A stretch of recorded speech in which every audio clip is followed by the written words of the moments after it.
Kali ini kita cari sarang lebah kelancengnya langsung di habitat mereka, yaitu di hutan. Sobat Totan ini memang banyak ditemukan di hutan kawasan tropis dan subtropis, teman.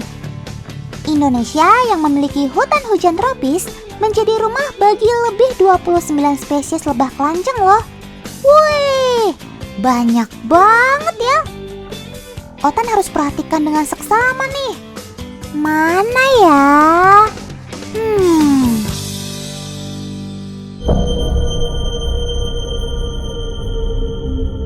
Tapi sebenarnya mudah saja kok untuk mencari sarang sobat Totan ini, karena bambu yang menjadi sarang kelanceng biasanya memiliki ciri khas, yaitu di pintu sarangnya terdapat propolis.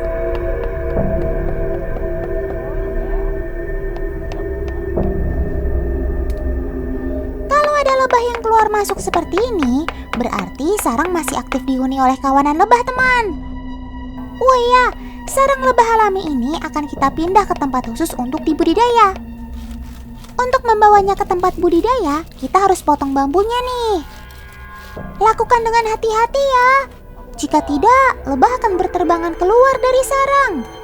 Koloni di dalam bambu pun menjadi sedikit.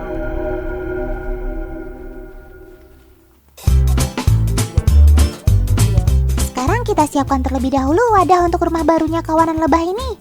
Pakai gentong gerabah ini, teman. Unik ya, biasanya kan pakai kotak kayu. Ternyata gentong gerabah ini lebih unggul sebagai rumah lebah, karena saat cuaca panas, gerabah dapat mendinginkan suhu sarang. Sedangkan saat cuaca dingin, gerabah dapat menghangatkan sarang lebah. Cakep!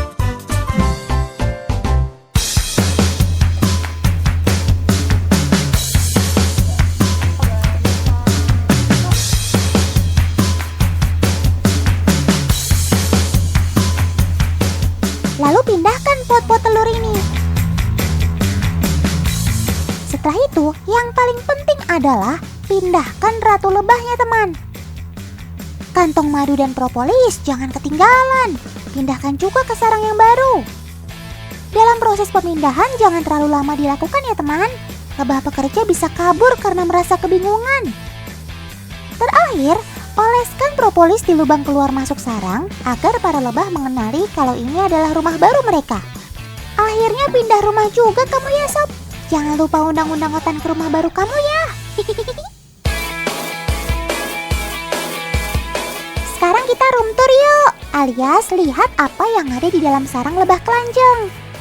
Sarang sobat Totan ini terdiri dari beberapa bagian, teman. Pertama adalah bola-bola yang berisi telur, larva, dan kepompong. Warnanya agak kekuningan, sekilas seperti ketumbar ya. Lalu di sudut yang lain terdapat bola-bola yang ukurannya jauh lebih besar dengan warna sedikit kehitaman. Bola-bola yang ini berfungsi untuk menyimpan madu dan tepung sari. Keren ya sarangnya, semua didesain dengan tata letak yang sesuai dengan fungsinya. Cakep! Pintu gerbang sarang lebah merupakan salah satu bagian penting. Selain berfungsi untuk keluar masuk para lebah, pintu gerbang pada sarang jadi tanda agar mereka tidak salah masuk sarang.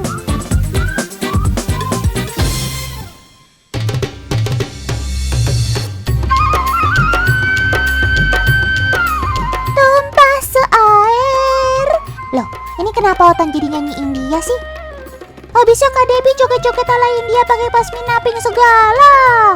Bakat Otan nyanyi India kan langsung bergejolak. Tapi sebenarnya Kak Debbie mau ngapain sih? Otan jadi penasaran.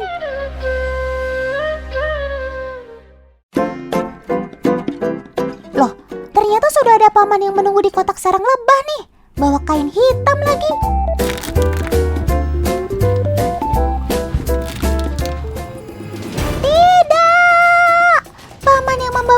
Hitam langsung diserang oleh kawanan lebah kelanceng ini, teman. Walau ia tidak menyengat, tetapi bisa membuat gatal-gatal. Tapi kok Kak Debbie yang membawa kain pink aman-aman saja ya? Malah tidak ada satu lebah pun yang menempel. Kok bisa ya? Teman-teman ada yang tahu? Rata-rata predatornya lebah di alam punya tubuh berwarna gelap, seperti beruang, kadal, dan sebagainya. Jadi sobat-sobat Totan ini akan merasa terancam jika melihat sesuatu yang berwarna hitam. Walau tidak menyengat, tapi kalau sebanyak ini sih, mending Otan kabur. Ini nih yang paling Otan tunggu-tunggu, yaitu panen madu. Teknik panen madu kelanjeng berbeda dengan panen pada lebah madu lainnya, teman. Panen madu kelanjeng pakai teknik sedot. Kelebihan dari teknik ini yaitu proses panen jadi lebih bersih. Madu juga tidak akan bercampur dengan bahan lainnya karena langsung masuk ke dalam wadah. Selain itu, panen sedot tidak merusak struktur sarang atau propolis. Dengan begitu, lebah tidak perlu membuat kantung-kantung madu baru lagi deh. Dengan teknik ini, membuat jeda antar panen akan lebih dekat dan bisa menguntungkan bagi peternak. Dalam satu sarang bisa menghasilkan madu hingga 1 liter loh teman. 1 liter madu kelanjeng di pasaran bisa dihargai sebesar Rp400.000. Jangan lihat harga teman, karena khasiat madu kelanjeng nggak kaleng-kaleng loh. Madu kelanjeng mengandung senyawa fenolik yang dapat melawan proses peradangan di dalam tubuh seperti tumor dan kanker. Cakep!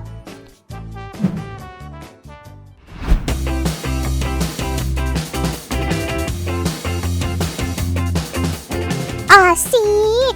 Habis capek panen madu, sekarang waktunya Otan jalan-jalan naik kendaraan yang spesial. Ini truk bukan sembarang truk teman, tapi ini adalah food truck alias truk yang didesain khusus untuk tempat menjual makanan dan minuman. Makanya, mulai dari memasak, menyiapkan makanan, semuanya dikerjakan di sini. Beberapa tahun ini, food truck mulai berkembang di Indonesia. Mungkin teman di rumah ada yang sudah pernah beli makanan di food truck? Salah satu makanan yang dijual di food truck ini berbahan madu loh. Yap, selain bisa langsung dikonsumsi, madu bisa juga diolah jadi berbagai masakan loh. Salah satunya jadi honey meat avocado. Siapkan bahannya terlebih dahulu yuk. Ada daging patty, madu, mangga, alpukat, dan salad mayo. Pertama, panggang daging di atas bara api. Otan punya tips untuk kalian yang ingin mengolah madu bersama daging, yaitu jangan mengoleskan madu di awal proses memasak agar tidak gosong. Jadi, olesin madunya ke daging yang sudah setengah matang atau hampir matang seperti ini teman. Sekarang bikin saladnya yuk. Potong dadu buah mangga dan alpukat. Kali ini saladnya hanya terbuat dari buah-buahan ya. Kok pisang nggak ada ya? Lalu, tambahkan salad mayo dan madu. Salad buah ini akan disajikan bersama daging yang sudah matang. Ini dia, honey meat avocado ala food truck. Sedap! Madu karena punya rasa yang manis, seringkali menjadi pengganti gula. Minuman berbahan madu ini patut dicoba nih teman. Namanya Blue Honey Squash. Cocok banget diminum siang-siang begini. Seger. Bahannya gampang lagi. Ada liquid blueberry, lemon, soda, madu, dan daun mint. Campurkan semua bahan dengan proporsi yang seimbang. Kalau mau minuman yang bisa langsung bikin kenyang, ada banana honey split nih.